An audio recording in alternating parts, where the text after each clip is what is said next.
the street. You know what I'm saying? And that's what I'm saying, though. That brings me back to think about what you doing for your own neighborhood or everybody else, bro. You can't don't judge this man. At least he gave something. It don't have to be $100 or $200, $300, whatever like that. He gave something to support these kids. I mean, what do you expect? Like I said, I've seen bro do big stuff with thousands of kids. So I just feel like him going out there doing that on some light shit, it doesn't really weigh up against something like that where he did a backpack joint before backpack drive joint. For every year he did something for the kids. The kids out in Philly for them before they went to school. But you know what's funny though? A lot of people was talking about the $20, but a lot of them motherfuckers would have kept on driving. That's the funny thing about it. They would have kept driving. They wouldn't have stopped. They wouldn't have said shit. They wouldn't even look. You know how like the kids could walk up to you.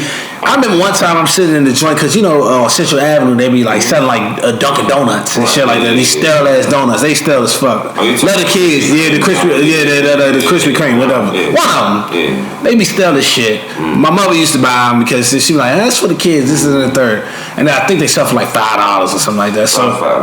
So I told, so the kid was like, sitting in traffic, you know, the kid was like, man, knocking on everybody's door. And they don't even look at him. Of course. I mean, I've been there before. I was young. We used to do the fundraiser joints when we was doing summer track. Me and Maria Campbell. Shout out to the other Campbells. All the Campbells. Yeah, shout out to Maria too. Yeah, so, yeah, like we used to, you can ask her, me and Moo and shit, shout out to Moo and shit like that. P, you know what I'm saying, Lamar, shout out to all of them, the New Wave family, Summer Track New Wave, y'all know who y'all is, I ain't gotta go through all this. We used to be out there drink pan, bro, like, you know, with our shit on, asking for donations. Just like you see the kids out there when they go out there, little football shit on them, we come out there with our track shit. I've been there before, the car washes, we did all that, we used to raise the money so we could travel in the summer. So I know what that shit feel like firsthand, and like all I can say is like I said, like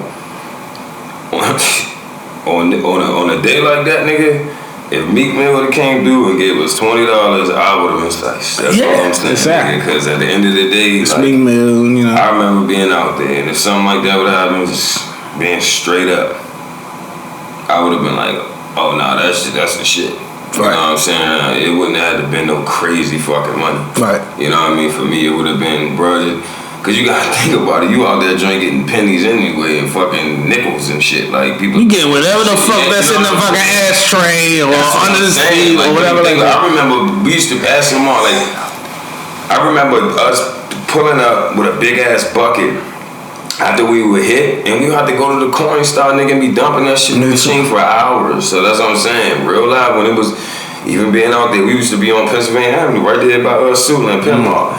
Dog, when a dude would pull up in his Benz and give you $5, you would be like, oh my, thank you, God, because you've been out there all counting nickels and pennies, nigga. So that's what I'm trying to say. No, I've been through the same shit. You know, I remember when, you know, we were playing football, Pop Warner and Boys and Girls Club. You know, you sit out there, you try, like, you know, they try to buy new uniforms or they try and buy, you know, new equipment or you try and go to a championship game. I remember that shit, bro. It's not fun to sit out there all day. Yeah, it's not. People throwing change in your bucket. Like, it's not. Y'all throwing in.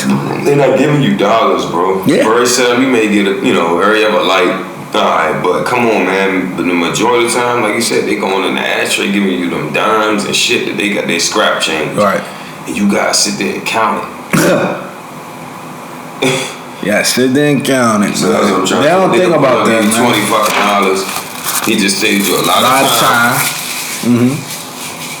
I guess people was thinking about like, okay, you need to get him like a stack. Yeah, because I mean, because he got his money, but like I just said, I mean, from a business perspective, anybody in their right mind know that man gonna do some type of donation so he can get his taxes right on. Man, my man, you know, he do a lot for Philly, man. That's what I'm saying. Yeah, and it's a lot of stuff we're not even saying about. We talking about just the coat drive. He does a lot for Philly. I mean, I remember bro was trying to do the thing when he tweeted on Twitter. And he was trying to help niggas get deals instead of beefing and all that stuff. And look at the reaction he got from that. Niggas got on that John and said, "You not from Philly, from here and there," and all that. Or even down to the point when he stopped that shit with Drake. Remember that? And